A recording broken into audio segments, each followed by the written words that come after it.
will be their main priority. I have a big question. Do you think the Angela might surface here for TLID? We've seen TLID fight support with support before. As a last If pick? not that, Rafaela? As a last pick? Yes. Yes. I think that is going to be the case. And Rrq, as expected, right? EXP laners will be the target of Ron. No Hilda, no Rrq, no Khalid. I think there's not much of a winning matchup here, because right now Phobius does pretty well into most things, even against the Ruby to a certain extent, but it's a skill matchup, right? Also, one more thing that needs to be taken into consideration for the EXP is whether or not they need to like get their hands on something that can slow things down, right? Maybe even play a Terizla here still to kind of keep them in place and force out ultimates, or they go straight into the CC and just purely focus on winning the lane. Oh, the CC, I like that. But Rrq, it seems like they are, now they don't want to deal with the heavy spins that Akai can't produce. TLID, well, they should just pick up the EXP here. What EXP? Rrq? Is that desperate play? Is that the only play? They can go X-Borg if they wanted to. X-Borg. High loss. I forgot about the high loss, but I think the high loss is kind of like mid here, only because I don't think it's a bad here. I think by all intents and purposes, it's great, and that's why it's in the meta. But against Bane, against Matilda, that's where it gets a little bit iffy. If they add one more layer to it, a means to kind of slow them down on the Glorious Pathway, or even just taking up a Valentina for themselves, it kind of just evens out the draft anyways. So Valentina is definitely on the board here. So, again, real world relation, perhaps here of Alpha can be stolen, but no. They are going for that 2-Sin and the Irithel, most likely with Sprint. Okay, so the signature Irithel for Skylar does pop up here, but this is a Jushin pick into a Yves that has been, quote-unquote, the theoretical counter. Angela, no. Support v support. I feel like this last pick might not necessarily matter. Because looking at Rrq's composition, it's push and pull, right? It's all Ruby. I think they need a stronger initiation tool, but then most of them have already been banned. So you don't have. Is it a Grok? Yeah, there you go. All right. Yeah, so it ends up Saint Luke has decided, instead of going for a full dive composition, tell you what, let's just change it back up. We're also going to play the push and pull. So this game is going to be very adaptable. Both teams are going to be playing a very strategic game of ping pong where they're going to be rallying against each other. And once we get into the late game, that's when we see the very big smashes where Phobius comes in, Deadly Catch even, and even the RWM. So we need to see that evolution of the ping pong into the tennis and then the tempo breakers. Oh, that's it. Let's see. I think TLID, with that draft, we might see a 1-1. Oh, okay. Okay, the bold statement here from the panel, ladies and gentlemen. We're going to see exactly how this ping pong tennis match proceeds between both of these teams as we throw it over to our casters for game number 2. Game number 2 on the cards. TLID, they have 1 foot in the castle of the kingdom.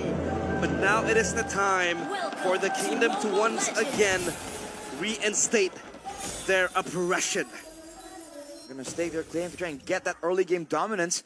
We were expecting something completely different, man. With the bans showing up earlier, we thought an assassin was gonna show up. But once again, it's a jungle, utility jungle, fighter jungle showdown here. And Fabian and Sysogen both duking it out. But now it's a very different approach. Rrq seem to be doubling down on that early game option. This Irithel is picked, right? And we saw it. Skylar yesterday with the Matilda and the Irithel playing around. Don't you think it's situational? But before that, the emblems are actually. Ooh. Well, Litho taken by Fabian there. Emblems by Indihome showing the tenacity for Yehezkiel, respecting the aggression coming in. Darren with the agility and the Festival of Blood, so he's trying to play that massive frontline role, but ooh, duel. This is the thing, it's still a skill matchup in the bottom lane, man. It's not entirely a win for the Irithel. You do have an advantage, in a way, for poke and wave clear, but Aaron can do what he's doing best, laning. Yeah. Back to my question though. The Irithel Matilda combo in this scenario, do you like it? I mean, sure they have a high loss, they can charge at them, and as well as the Alpha maybe, but oh, Skylar. Good juke, but damage still. Oh, can't really ignore that. Skylar almost taken down, has to pop in sprint. Sutsujin rotating over, has a deadly catch. Witty bit down by the Sharks. Wow, out of nowhere, Sutsujin playing it aggressive, matching the Alpha, getting the gold buff as well. And on the top side, even with Aran trying to be sneaky, avoid laning, cutting the wave, Darren actually came in to punish him, kind of equalizing the situation. Looking kind of okay for Rrq, but the big moment is this turtle fight. Can they actually get it done? A lot of zoning tools for Rrq. It's tankier frontline technically, but Team Liquid has a lot of damage and a lot of true damage at that, and more sustain. Yeah, TLID, they want to contest this. Turtle. And Yeskiel already level 4, has the RWM to just push them away. But now Rin's coming in. Crimson Beacon to flicker backwards as well. Fabian with the Spear of Alpha over to Rins. Now the glorious pathway to the back as well. Now it's going to be the Infernal Pursuit all the way to Witty. Sutsujin able to utilize the distraction to go for it. Rins still able to escape. Witty very low. Dyron on the chase. Infernal Pursuit from Dyron. And he gets the kill down. Aran is next on the chopping block. And it's Rrq with an amazing win in the first turtle fight. They strike hard and the cavalry off their horses. 3 kills in 3 minutes, and they get the turtle as well. We've seen this before, dude. The Tsushin, deceptively tanky and doing a lot of damage, a lot of distraction in the early game, diving to the back line. It was looking so weird, so wonky, and we've seen it go wrong before, but it worked out right there, and diving on the Phobius, man, putting it down. Rrq doing a great job utilizing the strong pick that they first picked, but now can they maintain it? Can they find more? And now the Rafaela pick, right, in the hands of Witty. Yesterday, Key picked it up as well. Now it's in the hands of Witty. What are the comparisons you could draw in this composition, at least, to fight off Rrq? Oh, whoa, wait, what? Witty pops the flicker. Okay. Every time I ask a question, something happens, but that is not what I expected. You need a certain ego from Edok to kind of get information, trying to find control, and with that moment, with that exchange of resources, they're going to go for the third goal, but look at this. Oh, Crimson Beacon, Witty gunned down again. Rins with a Lantern Flare, Aaron going to enter Entropy, and now it's going to be Fabian with the flanks as well. The Spear of Alpha able to find another kill over at Super 2. Fabian caught in the bad spot. Sutsujin does a bit too much damage. Now Yeheskiel gets Rins, flicker out, and Yeheskiel gets the kill. 3 for 3 at the end of the day. Comfort zone for Rrq. They're able to dive into the tier 2 turret and force a fight into Team Liquid ID's waiting hands. Rrq, is this the lead they're looking for, Arashi? It was looking so good. I thought the tower was definitely going to fall, but they kind of overextended a bit. Team Liquid ID, the fact that they were able to actually get somewhat of an equal trade there is definitely concerning. But all right, right here, there's so much control over the turtle. You can see Fabian immediately just going for the clear, going for the other resources available on the map. But look at the duo on the top side. Yeah, 1v1. They run with a flicker. That's a mistake. Skylar will capitalize on that mistake. A solo kill. Tyron all alone. Able to flicker out of the Holy Baptism, but you cannot flicker out of the glorious pathway. TL will get a trade. What is it with Team Liquid ID and their flickers in game number 2? That was a miscalculation from Matt on Chicky. It certainly came out of nowhere. And looking at the items here, whoa, hang on a minute, 1v1. Deadly catch now, the spear versus the shot, Sutsujin soloed! Fabian getting the shutdown now, getting the Lantern Flare to throw him back around. Fabian traded back again. Wow, that's Sutsujin 3 and 0 taken out by Fabian though. So they're both having 3 kills, but in theory, Fabian shouldn't be able to win it out there. And from that engagement there, Skylar also wasn't able to get the turrets. So both teams are hanging on to their early game objective very well. Yeah, the baptism again whipping this time around. Aaron Chicky has the entropy backwards. Circle Eagle knocking him up. Aaron very low, and now the Lantern Flare on him. Skylar with a heavy crossbow takes them down under the tier 1 up top. The power of the Irithel Matilda combo. This time around, the Crown Prince has company. And even with the Has Claws, there's no need for Skylar to go back. He can stay on the map indefinitely. No mana cost. Rrq are using it as pressure. They're going to for sure be able to get the tower on the top side. But even on the bottom side, Sutsujin being very active here. Which one of the team they could actually move towards? Well, we'll have to address the wave created by Sutsujin down bottom, but this just gets scarier for Team Liquid ID. But in this scenario, Arashi, in this sort of circumstance, can they still bank on an attack? I think they definitely still can. Oy. Ooh, that's a lot of damage. That's disgusting. Oh man, That's Just just spoken war away. axe. That's just one war axe, man. Around in the back now, looking for it. Oh, Spear of Alpha missing the glorious pathway. Dodged away from now the circling eager to go onto Aran. Meanwhile, Tyrant in the back, forcing real world. Pelagian will be shredded down, and it will be a trade 1-for-1. But Witty picks the kill. It's an XP for an XP. Rrq get all the turtles in game 2. I think the big deciding factor here is the fact that both frontliners, the Hylas and the Phobias, one can kind of delay you, right? The Hylas is too beefy to kind of push through, but the Phobias can actually take you out, having a lot more damage built into the kit. So now Rrq can actually be a bit more aggressive because they know that Dyron, however you want to spin it, becomes a bigger threat compared to Aran on the Hylas. And that single advantage is allowing them to just control more ground. But again, Team Liquid have that late game. Circling Eagle, Aran, no vengeance this time around. The Holy Baptism, again from Witty, only landing onto Dyron. Yeah, and the Phobius can somehow skip the high loss as well, right? You can practically target the backline of TLID indefinitely as E-Dog just opens up the map for Rrq. Now the question becomes for TLID, how do they want to deal with this Phobius, Arashi? You just have to wait until they get a bit more damage. But even then, with the Vengeance, it's going to be difficult. So they have to kind of play the back and forth. That is what we theorized earlier with that Rafaela pick. They wanted movement speed, but look at Rins. Comes in Beacon, Aran still trying to go for defense in the mid lane. Pops in the glorious pathway and dives all the way to the back. TLID, is this a mistake? The Holy Baptism catches on the Skylar. Whoa. Dyron's free hitting. Now, 2 fights going on. Dyron able to get that Infernal Pursuit. Fabian very low. The chase around Cheeky. Again with the flicker forward, only to get gunned down by Skylar. The Stallion misses his flicker yet another time. Rrq, all hands on this game.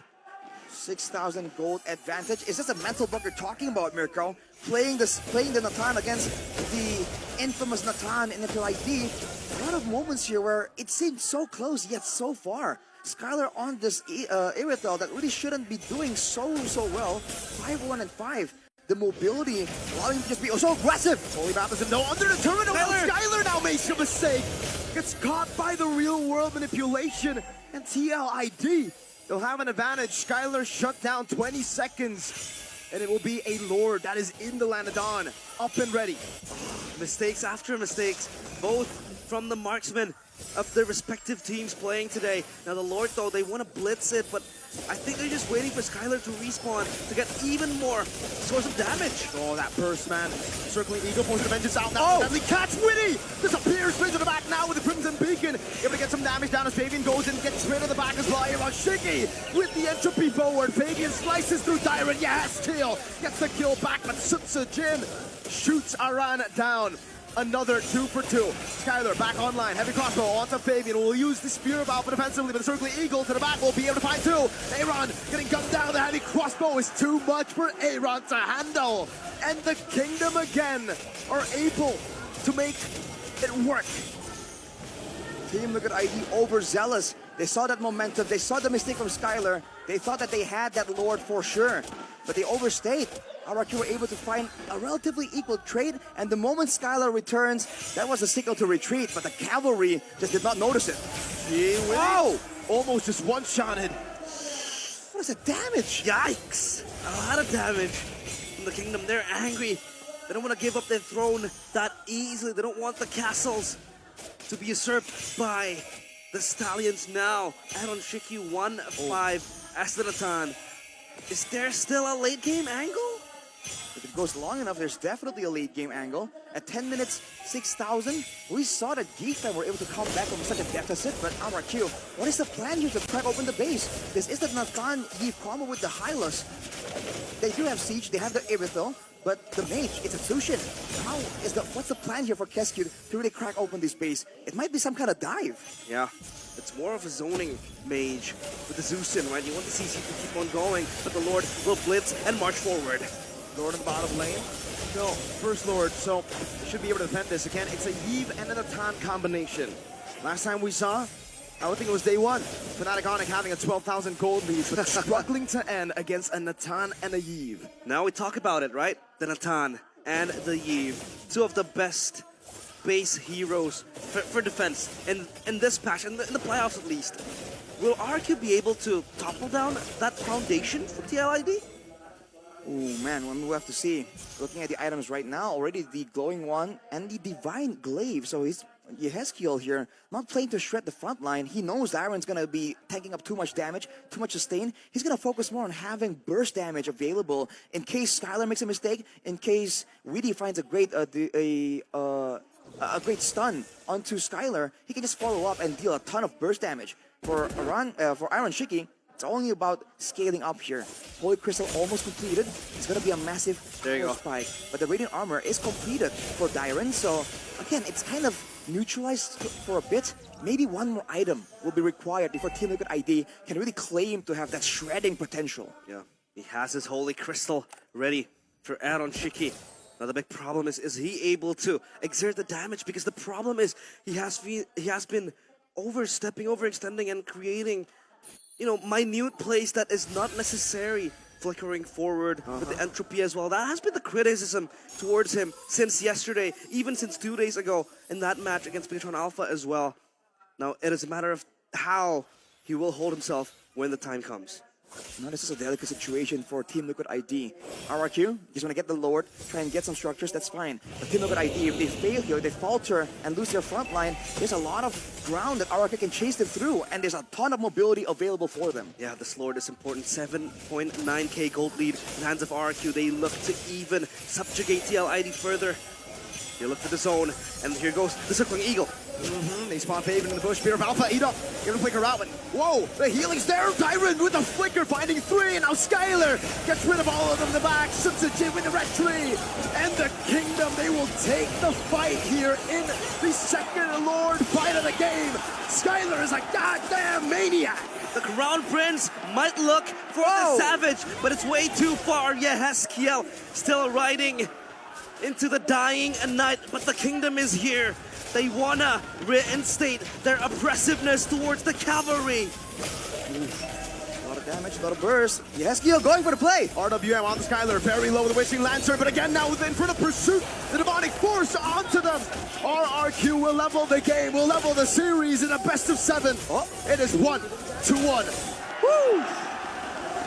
The Kingdom, they will not go down without a fight. 1-1. They equalize the score. TLID, the revolution, still on hold. Wow, what a recovery from Rrq. We saw the draft, we kind of doubted it. It didn't seem to connect, but maybe that's exactly what Rrq wanted. Who needs connections when you approach the fight from 4 different angles? One was that last fight. Before Team Liquid understood, they were charging into an ambush. They were running to the back line. They had their target. They had their eyes on the Crown Prince. But his soldiers, his army, protected him. And Rrq at least, again, that fight, that spirit is still there. Oof, man. I'm seeing great moments from Team Liquid ID still, but Rrq somehow, they're able to just maneuver around the expectations. So many times you saw that Guiding Wind used to just bait out resources. I think Fabian even showed a bit of discomfort there. Prodded at, poked at, you know, approached from multiple angles, not knowing where is the real attack coming from. Let's take a look at it again. It was looking so weird because Edok made the move so early, and I thought for sure that he might get punished for it. But he flickers out again, baits a ton of resources, including the entropy, and look at the backline. What backline for Rrq? The backline is diving towards the backline of Team Liquid. Yeah, they were giving and handing themselves on a silver platter, offering themselves in the very eyes of the Kingdom, in the very eyes of the maniac Prince. 1-1. That's very just unlike Liquid, I would say, man, in game number 2. The flickers randomly from Aaron Shiki, those miscalculations. Yeah. And fighting with an 8,000 gold deficit. Fighting when clearly the power spike has been kind of delayed for it in the time. They got the Holy Crystal and they thought this was still a normal 11-minute game, still a normal 12-minute game. No, it's a game with an 8,000 gold lead. They didn't defend, they just went for a fight. Well, panelist desk, break it down for us.